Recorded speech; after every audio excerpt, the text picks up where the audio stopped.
नमस्कार दोस्तों, front news today की तरफ से आप सभी का स्वागत है। मैं वीके सिंह दसौंधी आज एक कार्यक्रम लेके आया हूं, एक पैनल डिस्कशन, जिसमें हम जानेंगे कि हमारा देश विश्व गुरु भारत कैसे बनेगा।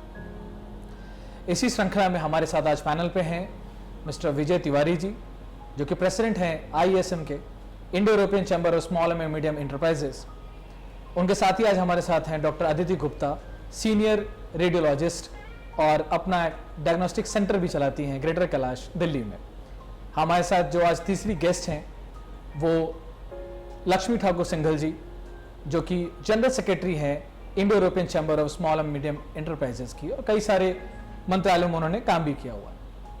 आज हम जानेंगे इनसे कि हमारा देश विश्व गुरु भारत कैसे बन सकता है, और इसी कड़ी में हम जो शुरुआत करेंगे मिस्टर विजय तिवारी जी से, जिन्होंने देश के दो प्रमुख मंत्रालयों में राष्ट्रीय स्तर पर काम किया है, शिक्षा मंत्रालय और पंचायती राज मंत्रालय में। नमस्कार तिवारी जी। नमस्कार।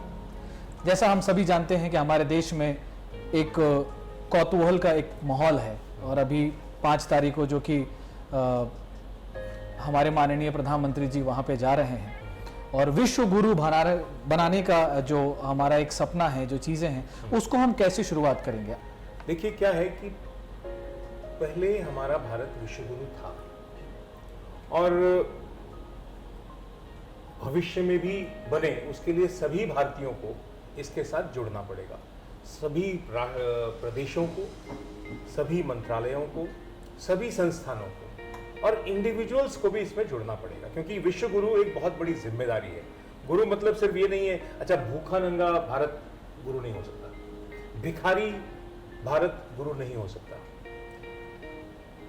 एक सिर्फ सब्सिडी और ग्रांट्स में चलता हुआ भारत विश्व गुरु नहीं हो सकता है। विश्व गुरु भारत वही होगा जो पूरे विश्व का मार्गदर्शन कर सके, उनकी सभी समस्याओं का समाधान कर सके, निराकरण कर सके, चाहे वो ग्लोबल वार्मिंग की प्रॉब्लम है, या फिर कहीं वो विश्व युद्ध की संभावनाओं की प्रॉब्लम है, बेरोजगारी की प्रॉब्लम है, या कहीं भूखमरी की प्रॉब्लम है।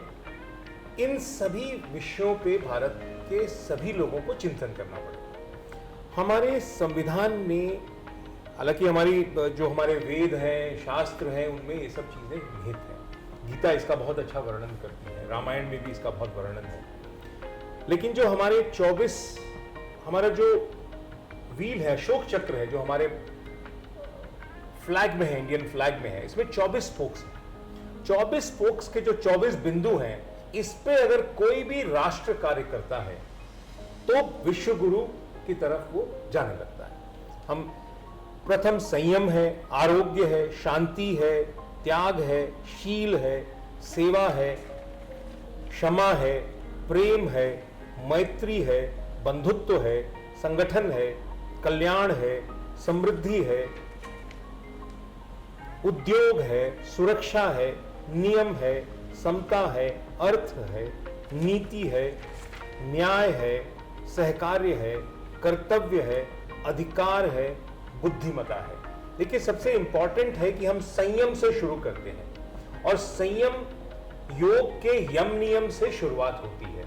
तो इसलिए भारत के सभी लोगों को पहले तो योगी बनने का एक प्रयास करना पड़ेगा। दूसरा, अधिकार जो है 23rd पॉइंट पे अधिकार आ रहा है, और लास्ट में जो विजडम है, बुद्धिमता, क्योंकि अगर सब कुछ भी है और आपके पास विजडम नहीं है, बुद्धिमता नहीं है, तो आप किसी भी विषय में गुरु या विश्व गुरु बिल्कुल नहीं बन सकते हैं। हमारी जो दूसरी गेस्ट हैं डॉक्टर अदिति, मैं उनसे भी थोड़ा चाहूँगा कि वो इस विषय पे थोड़ी सी रोशनी डालें। ये जो इंडो यूरोपियन चैम्बर्स का विश्व गुरु भारत का एक हम लोगों का संघर्ष है, तो हम उसकी शुरुआत करेंगे अब। जैसे कि वीके जी ने भी बताया कि 5 तारीख को हम लोग अयोध्या में कर रहे हैं। अब विश्व गुरु भारत में हम मेडिकल लाइन में अपने चिकित्सा में किस तरीके से मदद कर सकते हैं। अब वैसे ही आपने देखा, कोरोना ने सब पूरी दुनिया को हार दे रखी है इस वक्त। तो भारत फिर भी इकलौता देश है जो लड़ पा रहा है, जो फिर भी ठीक से मैनेज करके हम लोग चीज़ों से बाहर निकले। हमने पिछले 2-3 महीने में लगातार खूब लड़ाई करी है कोरोना के खिलाफ, हर तरीके से मैनेज करने की कोशिश करी है चीज़ें।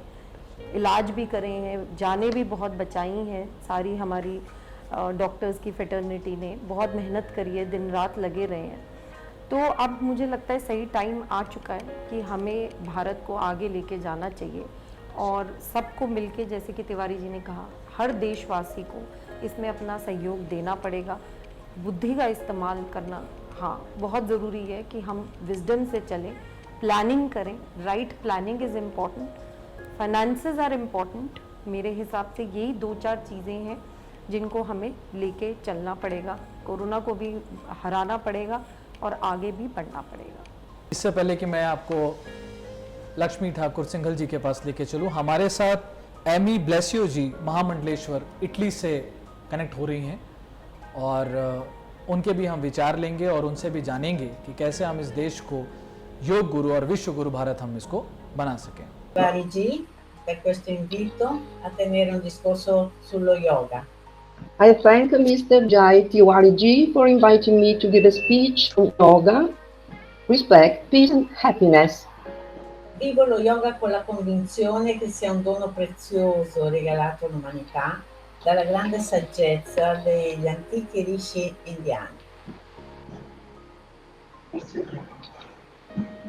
I live yoga with the conviction that it is a precious gift given to humanity by the great wisdom of the ancient Indian rishi. अभी अभी हमें ज्वाइन किया है मिस्टर संदीप मारवा जी ने, मारवा स्टूडियोज के एमडी, और अब हम उनसे जानेंगे कि कैसे हम कला के माध्यम से और कैसे बाकी चीज़ों से हम इस देश को विश्व गुरु भारत बनाते हैं। संदीप मारवा जी का हार्दिक स्वागत है हमारे पैनल पे। नमस्कार, मैं संदीप मारवा। सबसे पहले मुझे 2 लाइनें याद आ रही हैं कि सभी दिशाओं से शुभ सुंदर, भाव विचार भरे नित अंतर, पुण्य धरा बन जाए स्वर्ग ये, मेरे यत्नों से करुणा कर। Whether it is north, south, east or west, whether you're in India or abroad, whether you are on the top of the hill or you're standing at a seashore, whether you are in a lush green garden and looking at some colorful flowers, or maybe looking at the most beautiful woman on earth. But the fact is, there are 2 things which are much more beautiful than what you can see with your naked eyes. And these 2 things are your thinking and your feelings. And the best part is that both the things are right within you. You don't even have to look outside for that. On this very auspicious day, let's pray, hey Lord, give me good thinking, give me good feelings so that I can do good deeds. And through my good karmas, I would love to convert this earth into heaven. I can only say this, कि स्वयं विधाता होवे मानव, अंतर में विश्वास जगाओ, चलो न मिटते पद चिन्हों पर, अपने रास्ते आप बनाओ, अपनी आत्म ज्योति पर निर्भर, अपने सूर्य स्वयं बन जाओ। Thank you very much. और तिवारी जी, मैं जानना चाहूँगा कि हर महामंडलेश्वर गायत्री देवी जी जो हमारे एमी ब्लेसियो जी हैं, तो उन्होंने किन बिंदुओं को प्रकाशित किया, ज़रा मैं समझना चाहूँगा। उन्होंने जो पीस है, शांति, जी, शांति, क्योंकि विश्व में शांति का एक बड़ा बहुत इम्पोर्टेंट रोल है। जी, और वो इसी विषय पे वो बात कर रहे हैं, इसी विषय पे फोकस कर रहे हैं। और प्लस उन्होंने योग के तमाम आयामों पे बात किया, जो हम बिंदु हैं जिस तरह से योग के माध्यम से उनको हम प्राप्त कर सकते हैं। जी।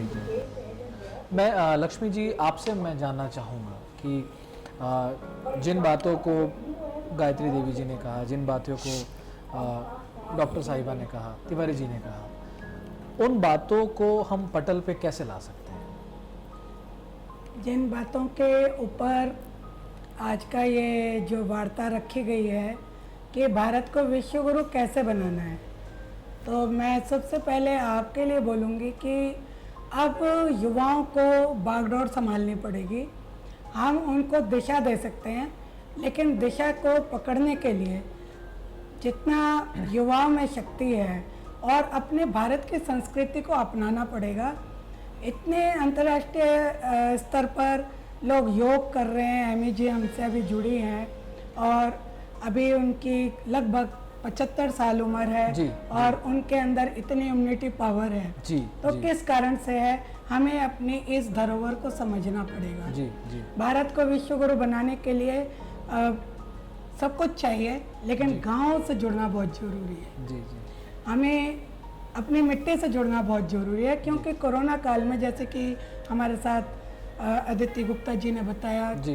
कि भाई किस तरीके से लड़ रहे हैं सभी जी, लोग, जी। और बहुत सारे लोग अब गांव की तरफ देख रहे हैं। जी हमारे जो अध्यक्ष हैं विजय तिवारी जी, जी, जी। इतने अच्छे विषय को लेकर चल रहे हैं, जिसमें हर विषय को लेकर, जो चाहे वो मीडिया के माध्यम से हो, जैसे कि आप हमारे साथ हैं, जी, जी। और अपने डॉक्टर्स को लेकर, उद्योग लोगों को लेकर, हमारे बीच में वकील भी लोग मौजूद जी। हैं, प्रमोद नागर जी भी आने वाले हैं। जी, जी। तो इस तरीके से बहुत सारी चीज़ों को लेकर अगर हम अपनी संस्कृति को, जिसकी वैल्यू पूरे विश्व के अंदर है, योग की वैल्यू जी। है, हमारी जुबान में जो ताकत है, जी जिसको हम अपने संकल्प की शक्ति को मानते हैं, जी। जो बहुत पहले विवेकानंद जी ने दिखाई थी, जी। अब उसी प्रकार से हमें युवाओं को आगे लाना पड़ेगा।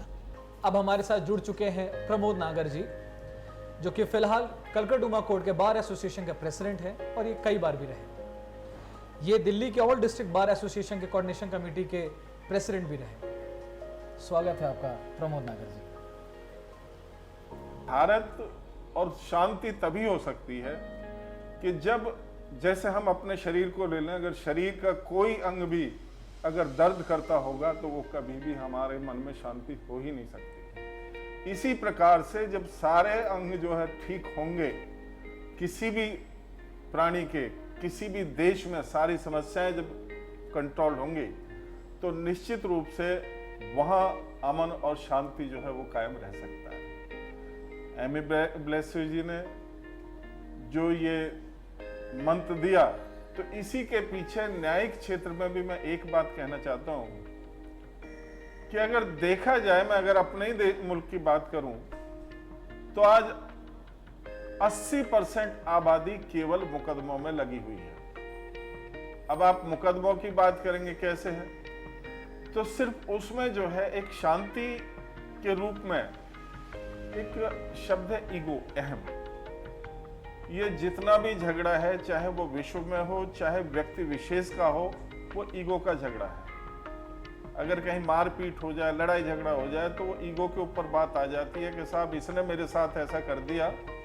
और अदालत में जितने केसेस हैं उसमें मोर देन 90% केसेस ईगो से भरे हुए हैं। तो मेरा अपनी सोच है, मैं ये मानता हूं कि देश ही नहीं बल्कि दुनिया में जितनी अदालतें हैं वो सारी की सारी गुस्से और ईगो का परिणाम है। अगर गुस्से में अगर कोई क्राइम हुआ है तो गुस्सा आया, ईगो हर्ट हुई, तो उसमें क्राइम होता है। और उस क्राइम की वजह से जो है वो अदालतें जितनी है पूरे विश्व की इससे भरी पड़ी है।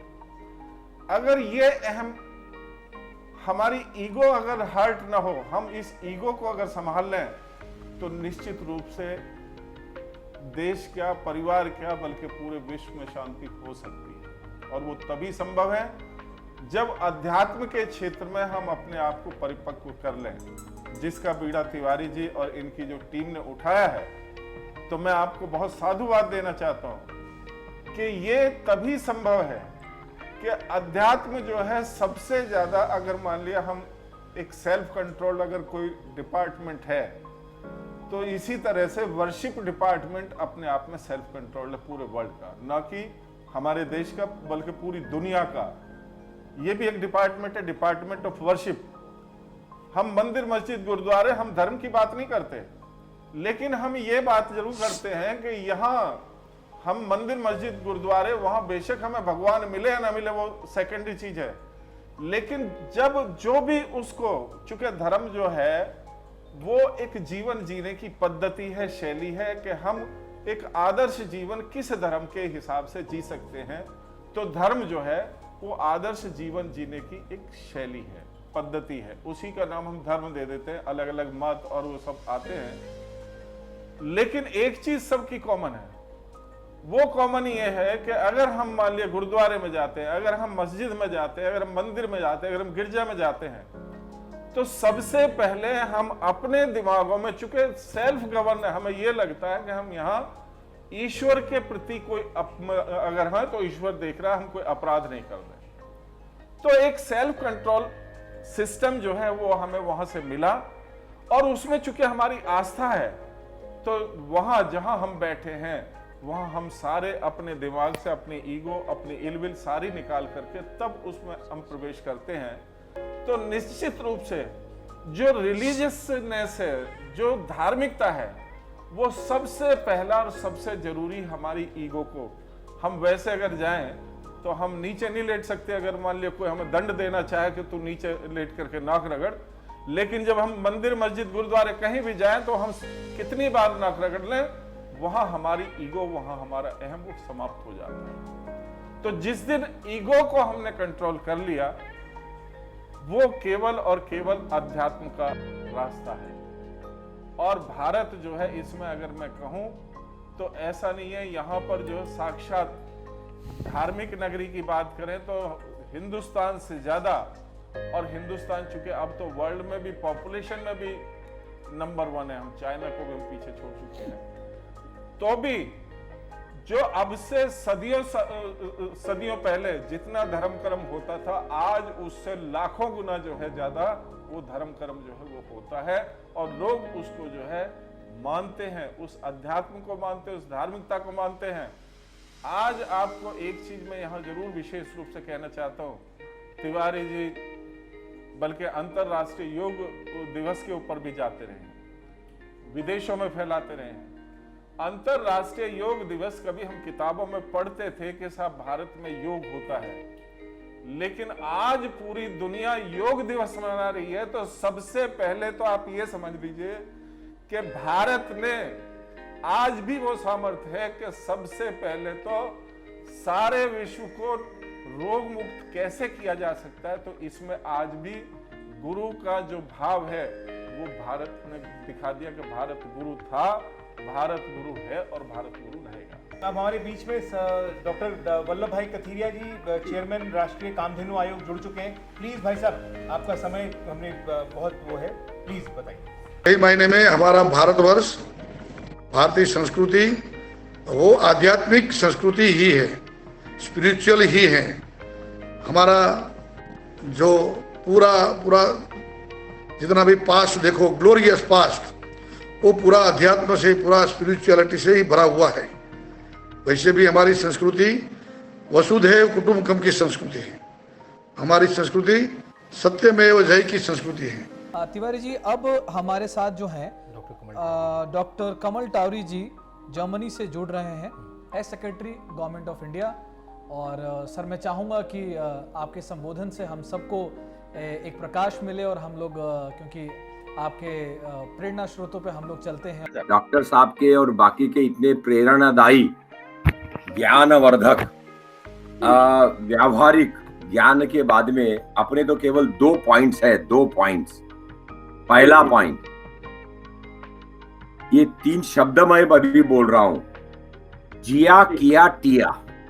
जिया है knowledge in action, knowledge in action है ज्ञान इन एक्शन। जिया है ज्ञान इन एक्शन, किया है नॉलेज इन एक्शन, और टिया है thoughts in action, thoughts.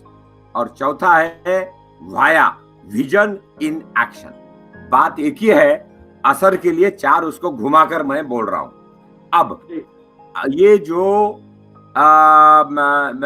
Spiritual dimension of sustainable development का अभियान चल रहा है, ब्लॉक अडॉप्शन का, स्वामी जी है जो mass awakener, block adoption and adaptation programmer है। शुभ लाभ के साथ पर्यावरण पूरक धंधे बढ़ाने का धंधा, गांव में धंधे बढ़ाने का धंधा, 29 विषयों को लेकर गांव में धंधे बढ़ाने का धंधा। मैदान में उतरिए, ज्ञान बहुत है, एक्शन में लाइए, अपना शुभ लाभ कीजिए और शुभ लाभ में सबका शुभ मानिए, गलतियों से सीखिए। गति क्यों नहीं आ रही है, गति क्यों नहीं आ रही है, ये अपन देखे। भारत ज्ञान में आध्यात्मिक दृष्टि से कितना बड़ा दुनिया का गुरु बन चुका है ऑलरेडी, क्योंकि दुनिया में जिस ढंग से हमारे बड़े बड़े ज्ञानी लोग गए हैं, महेश जोगी गए, ओशो गए और बड़े लोग हैं, इतने नाम गिना सकता कि अभी विश्व भर में आपके इतने सेंटर्स चल रहे हैं, इतने योगा सेंटर चल रहे हैं, इतना लोगों को पता लग चुका है भारत के धर्म के बारे में, हिंदू सनातन धर्म के बारे में। अब इतना तो कभी किसी और का प्रचार देखा नहीं मैंने, इसका इम्पैक्ट जितना पड़ता था, अमेजिंग इम्पैक्ट देखा हमने। और जो आप कोशिश कर रहे हो उससे तो और ही बड़ा विश्व गुरु, मैं तो कहता हूँ कि भारत अभी भी विश्व गुरु है। हमारी जितनी उपलब्धियां हैं, जो हमारे ग्रंथ हैं, जो हमारी सोच है, जो हमारा विज्ञान है, उसका तो कहीं कोई इसका कोई कंपैरिजन नहीं है। लेकिन जहां तक सुरक्षा की दृष्टि की बात आपको कहूंगा, इसी भारत जो उसका जो सोचने का नजरिया सुरक्षा की दृष्टि से रहा है, वो समय समय पे काफी बदला है। बड़ा प्यारा विषय है आज की चर्चा का, जिसको मैं हिंदी में बोलूंगा कि देश के अस्थायी विकास और इसे विश्व गुरु बनाने में आध्यात्मिक धारा की भूमिका। इस विषय पर यह एक अंतर्राष्ट्रीय कार्यशाला है। वास्तव में बड़ा प्यारा विषय रखा है डॉक्टर विजय तिवारी जी और उनकी पूरी टीम, ललित जी पूरी टीम साधुवाद की पात्र है। हमारा देश भारत कोई पॉलिटिकल अथॉरिटी नहीं रहा कभी भी। हमारी ताकत रही है इस राष्ट्र की सांस्कृतिक चेतना, और चेतना को न कोई मार पाता है न कोई काट सकता है। कहीं ना कहीं हम अपने संस्कृति से पीछे छूट गए हैं, अपनी मोरल वैल्यूज से और अपने मोरल सेंस से हम कहीं ना कहीं आगे आ गए हैं।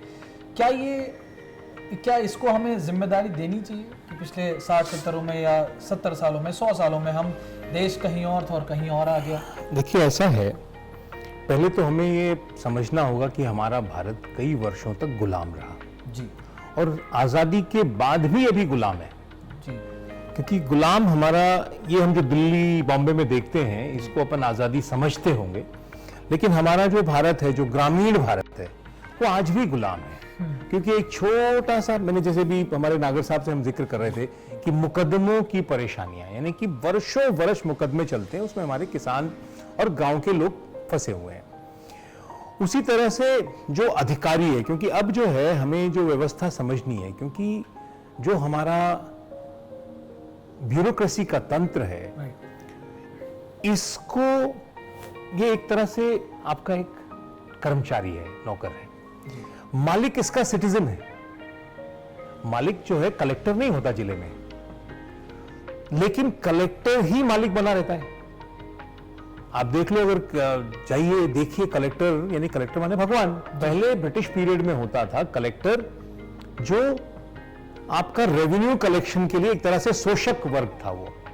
अब हमको वहां पे शोषक नहीं, हमको जो है सेवक चाहिए।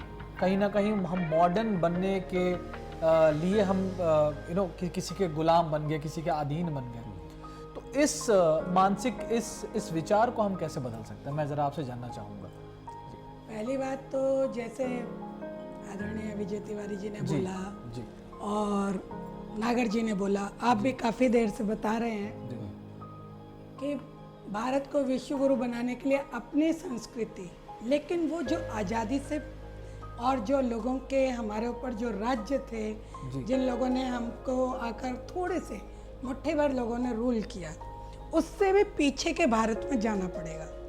जब हम एक गांव में रहते थे और उस गांव को किसी भी प्रकार से बाहर की कोई सहायता नहीं चाहिए होती थी, हमें एक दूसरे के सहयोग से हम अपने आप को पूरित करते थे। एक वहाँ पर जिसको हम ब्राह्मण कहते थे, ब्राह्मण का मतलब ये नहीं कि वो जाति के ऊपर था, जो हमेशा सोचता था अपने उस गांव के लिए। उसके पास थोड़ी बहुत एक नब्ज देखने की भी शक्ति थी और वो राजा को सलाह भी देता था। वो उस गांव के सभी लोगों का ध्यान रखता था, उसको ब्राह्मण कहा जाता था। और उस गांव का हर व्यक्ति उनके पास जाता था, कर्म के हिसाब से जो जाता था। और सबका, जैसे मेरे पास आकर किसी ने मेरे लिए पानी का इंतजाम किया, तो हम उनको, जब हमारे पास अनाज होता था तो हम उनको देते थे। इसी प्रकार से बड़ी बड़ी हमारी शिक्षा जो नालंदा विश्वविद्यालय और ये सब विद्यालय, जिस चीज़ को तोड़ा गया, हमारी मेन जो शक्ति थी उसको तोड़ा गया, डराया गया, वो नसों में घुस गया है। हम विश्व गुरु भारत तो बनना चाहते हैं, लेकिन एक परिवार नहीं बनना चाहते। इसी कड़ी में मैं जानना चाहूँगा प्रमोद जी आपसे। प्रमोद जी, आपने तो अपनी पूरी जिंदगी कोर्ट के इर्द गिर्द और लॉ और कानूनों में देखी होगी। कई परिवार को आपने टूटते हुए देखा होगा, बिलखते हुए देखा होगा। ये इस ईगो को, ये जो हमारे भी जो जेलसी के कारण है, इसको दूर कैसे किया जा सकता है? यूथ को आप क्या संदेश देना चाहेंगे? देखिए, ये मैंने कहा बहुत बड़ा विषय है जिसको महामंडलेश्वर एमी ब्लेसियो जी ने जो शुरुआत की है पूरे विश्व में, मैं समझता हूँ कि इससे बड़ा काम कोई दूसरा नहीं हो सकता। और ये ईगो, अगर आप वैसे कहें तो ये ईगो सिर्फ आदमी में नहीं है, ये जानवरों में भी है। कोई कुत्ता गली में है, उस कुत्ते को आप बेवजह एक दिन डंडा दिखा दो, जब भी आप वहां से गुजरोगे वो आपको देख करके लगातार भौंकेगा। आप साल जाओ, 6 महीने जाओ, बिल्कुल, क्योंकि उसने कोई अपराध नहीं किया था और आपने उसकी ईगो हर्ट कर दी थी, तो इसलिए उसको आपके ऊपर वो गुस्सा आएगा। ऐसे ह्यूमन बीइंग में क्या है कि आदमी हमेशा अपराधी नहीं होता। किसी ने कत्ल कर दिया, कत्ल किया तो कत्ल तो उसने जो है उस मोमेंट में किया है, लेकिन उसके कॉन्सिक्वेंसेस तो पूरी जिंदगी के हैं ना। तो जैसे राजा भर्तृहरि ने कहा था कि एक पल का गुस्सा आपका पूरा जीवन बर्बाद कर सकता है। इसी प्रकार से अगर एक कहावत और है कि बिना विचारे जो करे सो पाछे पछताए, काम बिगाड़े आप न हो जग में हो थसाए। तो हमारे अगले गेस्ट हैं Rajendra Verma ji, senior advocate supreme court of India से। और नमस्कार राजेंद्र जी। विगत कई दशकों से कानून का छात्र होने के नाते लखनऊ से लेकर दिल्ली तक रहने का और काम करने का अवसर मिला। सामाजिक रूप से 81 में हम जब कैरियर शुरू हुआ तो खादी ग्रामोद्योग बोर्ड से जुड़ गए। गांव का होने के नाते गांव के प्रति एक सकारात्मक सोच रही। वहां हमारे माननीय डॉक्टर कमल टावरी साहब के संरक्षण में हमें बहुत वर्षों तक उनका एक सानिध्य मिला, प्रेरणा मिली। तो वर्तमान में मैं सुप्रीम कोर्ट में प्रैक्टिस करते हुए भी हमने उस ब्लॉक को, माँ बाप का एक कंसेप्ट है डॉक्टर टावरी साहब का, और उन्हीं का ब्रेन चाइल्ड ग्वाला वर्ड होता था, तो उसी ग्राउंड पर हमने ग्वाला फाउंडेशन को एक विधिवत स्वरूप प्रदान करने का प्रयास किया है। गांव के समग्र विकास अगर होना है, गाय का अगर संरक्षण होना है, मनुष्य का अगर जीवन बचना है, तो वो प्रकृति की गोद में होगा, और वो प्रकृति की गोद गांव के अलावा कहीं हो नहीं सकती। प्रदीप गांधी जी हमसे जुड़ चुके हैं, एक्स मेंबर ऑफ पार्लियामेंट और एक बड़े समाज सेवी। बहुत शुभकामनाएं आपको साहब। कोरोना के संकट काल में सभी स्वस्थ और प्रसन्न हैं। मैं भी इन दिनों प्राकृतिक चिकित्सा का आनंद ले रहा हूँ। 7 दिन के लिए नकपुरा आकर के तीर्थ स्थल है ग्रामीण क्षेत्र में, जहाँ पर प्रकृति, हवा, पानी, मिट्टी से इलाज हो रहा है। तो 7 दिन का वहाँ का आज मेरा 7वां दिन है। और ग्रामीण परिवेश में आने वाले समय में लोकल, वोकल और ग्लोबल के माध्यम से जो ग्रामीण क्षेत्रों में जो संसाधन उपलब्ध हैं, उन संसाधनों का उपयोग करते हुए आने वाले चुनौतियों का मुकाबला भारत का गांव ही करेगा। पहले भी गांव ने ही किया है, आने वाले समय में ही भी भारत उसका अच्छे से मुकाबला करेगा। हम सबकी ये जो टीम है, यह टीम विकल्प की तलाश करते हुए जो लोग धरातल पर काम कर लिए हैं, उनके अनुभव का लाभ उठाते हुए सरकारों के सामने भी इस तरह का उदाहरण हमें प्रस्तुत करना है कि यह काम इस तरीके से भी हो सकता है। मैं एक बात जानता हूं कि सरकारें अपनी पकड़ मजबूत रखना चाहती हैं, और जितने ही हम सिविल सोसाइटी के लोग थोड़े एग्रेसिव हो करके इस तरह के मॉडल्स खड़ा करेंगे तो धीरे धीरे वह मॉडल रिप्लिकेबल होगा। जो हमारे वर्मा जी ने अभी बताया, तो उन पॉइंट्स को जरा आप कुछ एलोबरेट करें। दरअसल हमारा जो इंस्टीट्यूट है जी और इंडो यूरोपियन चेंबर जी मिलके जी भारत में लगभग 6,500 डेवलपमेंट ब्लॉक्स जी हैं। जी जी उन ब्लॉक्स को हमने एक एडॉप्शन और पार्टनरशिप का अभियान पूरे भारत में चला रखा है। बड़ी बात। हाँ जी जी तो ये हमारे वर्मा जी मथुरा के रहने वाले हैं। जी जी तो हम लोग कोशिश कर रहे हैं कि जो भी व्यक्ति अपने गांव से निकल के बाहर आया है जी और थोड़ा किसी तरीके से सक्षम हुआ है, जी वो अब अपने गांव और ब्लॉक के साथ जुड़ जाए। जी इन्होंने, ये मथुरा के रहने वाले हैं, उन्होंने ब्लॉक का बताया। उस ब्लॉक के अंदर इन्होंने एक संस्था बनाई, ग्वाला फाउंडेशन, और उसमें समग्र विकास कैसे हो उसमें वो हमारे साथ मार्गदर्शन ले रहे हैं और उसमें कार्य कर रहे हैं, अच्छा कार्य कर रहे हैं। फ्रंट न्यूज टुडे की हमेशा एक मुहिम रही है, हम सच्चाई को सामने लेके आना चाहते हैं। सच्चाई वो नहीं जो हमारी है, सच्चाई वो नहीं जो आपकी है, जो सच्चाई का जो सच्चा रूप है उसको। इस पैनल डिस्कशन का एक ही उद्देश्य था। 5 तारीख को हम सभी लोग जानते हैं माननीय प्रधानमंत्री जी जा रहे हैं और वर्षों की ये लड़ाई 5 तारीख को उसका एक शुभारंभ होगा कि उसकी कैसी हमें वो जीत मिली। जिस तरीके से श्री राम ने हमें जीत दिलाई थी, लगता है कि इस कोरोना से भी फिर से वही हमें ठीक कर पाएंगे। हाँ दीदी जी, हमारी आवाज आ रही है आप तक? देखिए, सबसे पहली बात है कि हम सबको यूनाइट होना है, क्योंकि विश्व गुरु बनाने से पहले हमें सबके साथ विश्व बंधुत्व की भावना रखनी होगी ना। सबके साथ जब हम स्नेह से रहेंगे तभी हमको सभी मानेंगे। तो सबके साथ हम यूनाइट होकर के रहने के लिए, कोई तो सबका स्वभाव अलग अलग होता है ना, कोई तो थोड़ा सा अहंकार होता है, किसी के अंदर थोड़ा सा आवेश होता है, पर हम उनके साथ कैसे निपटाएंगे, कैसे हम उनके साथ मिलजुल करके चलेंगे, कैसे। So we need so many virtues. सबसे पहले हमें अपना बिहेवियर को चेंज करना पड़ेगा। हमारे बिहेवियर में हम तो वैसे भाषण बहुत करेंगे, परंतु हमारी एक छोटी सी भी एक्ट, नेगेटिव बिहेवियर लोगों को एक बैड इंप्रेशन बिठा देता है। तो सबसे पहले हमें वैल्यूज़ को अपने अंदर डेवलप करना पड़ेगा।